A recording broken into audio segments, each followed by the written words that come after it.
Hello friends, भिडियोटी को शेष पर्यंत देखंतु। हृदय को निश्चिंत छुईब। ए दुनियार भिड़ भितर मु जेमिति हजि जाइतिली, चाकरी करिवार धाँ दौड़ भितर एमिति हजि जाइतिली जे प्रेम करबाकू ही समय मिलु नथिला। जेमिति प्रेम शब्दटा मो डिक्शनारी रे ही नथिला। सबुदिन घंटा घंटा बस स्टैंड रे बस को अपेक्षा करिबा आउ तापरे ऑफिस चली जिबा, एहा ही सबुदिनर काम थिला। बेले बेले भावे जदि एतिकी अपेक्षा कौनसी झील पाई करिथांती तो आज मु एकुटिया न थांती। हेले मु जानि नथिली आज मो पाई किछि खास हबार थिला। सांग माने कसह लंच पाई बाहरुथिबा बेले नेहा कहिला, चलो आज रेस्टोरेंट को जिबा। तापरे आंबे दुहे लंच पाई पाख रेस्टोरेंट को गलु। एही सही जगह थिला जोंटी किछि अलगा हबार थिला, जहा मु भी जानि नथिली। आमे दी जन रेस्टोरेंट रे बसिलु आउ लंच कलु। एबे आम पाखरे 30 मिनिट समय ही थिला। काहेकि आज मु बहुत खुशी अनुभव करुथिली जेतेबेले मोर नजर पड़िला गोटे सुंदर झील उपरे। सत कहूची, आज पर्यंत मु एते सुंदर झील देखि नथिली। मो नजर जेमिति ता पाखरे अटकी जाइतिला। मन चाहुतिला ताकू ही देखिबाकू, हेले कोन करिबी। किछि समय परे आम ऑफिस टाइम होई जिबारु आमको जिबाकू पड़िला। मन चाहुतिला न जिबाकू, किंतु समय सरी जिबारु जिबाकू पड़िला। आमे दुहे सीढ़ी तलकू उल्लाउथिलु। गोटे छोट पिला आसी आम सह धक्का होई गला। जना नाही कोन कथा पाई से एते व्यस्त थिला, किंतु से पचा चली गला। आमे मध्य चली आसिलु। ता पर दिन पुणी से रेस्टोरेंट रे जाई पहुंची गली। से स्थान रे जाई बसी गली जोंठी पूर्व दिन बसीतिली। मो नजर पुणी से ही झियो परे पड़िला। से झियो भी सेठी बसीतिला। मु ता ना जानि नथिली, किंतु मने मने मु ता ना देई देली रश्मि। मु रश्मि को बहुत समय धरी देखुतिली आउ हसुतिली, आउ से भी हसी देउतिला। किंतु किछि समय परे आम ऑफिस टाइम होई जिबारु मते पुणी थरे आसिबाकू पड़िला। मु ताकू देखि देई उठी चली आसिली, एही अपेक्षा जे काली ता सहित आउ थरे देखा हबो। ता पर दिन पुणी सेही रेस्टोरेंट रे जाई पहुंची गली आउ ताकू देखिबाकू लागिली। किंतु आज से मते देखि हसी देला। मु बहुत खुशी होई गली। मु मने मने भाबी नेली मो मोबाइल नंबरटा ताकू आज देकी ही जीवी। मो पॉकेट रु फोन बाहर कली आउ कागज खंडे खोजिबाकू लागिली। मो साइट रे गोटे कागज टोकड़ा पड़िथिला। मु ताकू उठाई सेतिरे नंबर लेखिबा आरंभ कली। तापरे कागज को से झियर टेबुल उपरे रखी चली आसिली। ता पर दिन ऑफिस बाहर सांग मानक सह कथा हेउताए, किंतु मोर नजर सब बेले मोबाइल ऊपर ही थिला। थर को थर मोबाइल को देखुतिली आउ सांग मानक सह कथा हेउतिली। मते अपेक्षा थिला काले से आज मते फोन करिवो। सेते बेले मोर जने सांग कहिला, सब बेले मोबाइल ले तू काहेकि देखुचु।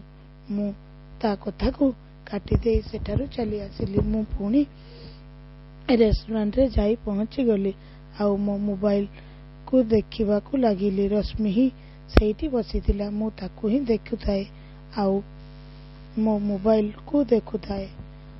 आशा थिला काले से मते फोन करिवो। बहुत समय सेठारे बसी रहिली परे मु सेठारु जिबाकू बाहरिली। जिबा समय रे मु सुनिली काले काली 14 फेब्रुआरी। जना नाही काहेकि मु खुशी होई गली। घर को आसी भाबिबाकू लागिली 14 फेब्रुआरी कि कोन अछि। बहुत समय धरी एही कथा भाबुताए कि से मते कोन कहिबाकू चाहुतिला। ठीक से समय रे मो मोबाइल रे गोटे मेसेज आसिला, मो सांग राहुल रो हैप्पी वैलेंटाइन डे। मु बहुत खुशी होई गली। मते जना पड़ी गला कि से मते वैलेंटाइन डे रे देखा करिबा पई डाकुची। ता पर दिन मु ऑफिस रु जल्दी बाहरी आसिली। जना नाही आज काहेकि मते बहुत खुशी लागुतला। रास्ता रे गोटे फूल दुकान रे फूल थोड़ा किणिकी आनिली। आउ खाली हाथ रे जिबाटा ठीक हेबनी, एमिति भी ଏଇଟା ମୋର ପ୍ରଥମ ଭ୍ୟାଲେଣ୍ଟାଇନ ଡେ ଥିଲା।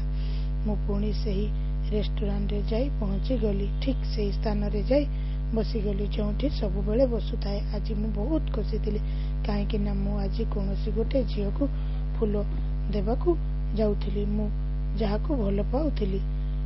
ମୋତେ ଜଣା ନଥିଲା ଏ ଭଲ ପାଇବା କେବେ ଆଉ କେମିତି ହୋଇଯାଇଥିଲା। ରଶ୍ମି ବି ସେଇଠି ହିଁ ବସିଥିବ।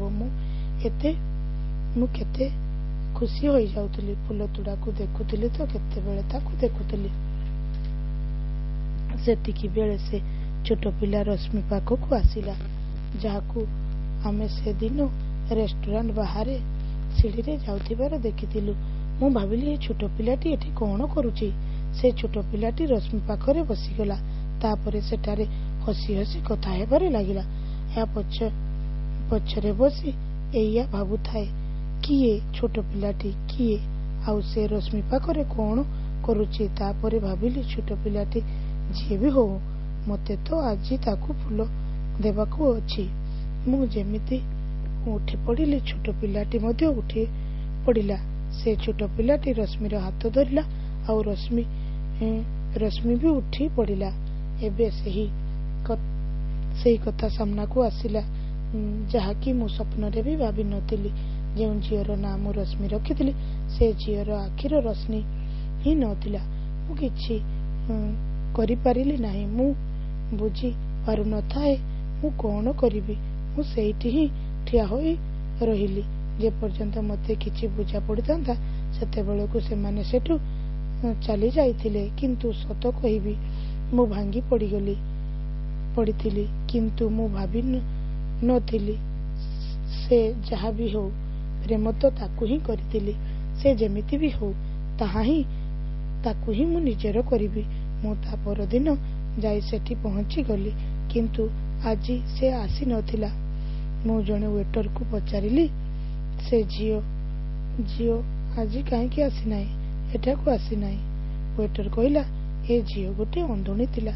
ସେ ନିଜ ଭାଇକୁ ସବୁଦିନ ସ୍କୁଲ ଛାଡ଼ିବା ପାଇଁ ଆସୁଥିଲା, ଆଉ ସେ ପର୍ଯ୍ୟନ୍ତ ଏଠାରେ ବସି ରହୁଥିଲା, ଯେପର୍ଯ୍ୟନ୍ତ ତା ଭାଇ ସ୍କୁଲରୁ ଫେରି ନ ଆସୁଥିଲା। ତା ଭାଇର ସ୍କୁଲ ଏଇ ପାଖରେ ଅଛି, ସେଥିପାଇଁ ସେ ତା ଭଉଣୀକୁ ଏଠି ବସାଇ ଦେଇ ଚାଲିଯାଏ। ମୁଁ ଚାହୁଁଥିଲି ସେ ରୁହେ କୋଉଠି ମୁଁ ଜାଣେ ନାହିଁ। ମୁଁ ଏ କଥା ଜାଣେ ନାହିଁ। ମୋତେ ଯେତିକି ଜଣାଥିଲା ମୁଁ ଆପଣଙ୍କୁ କହିଦେଲି।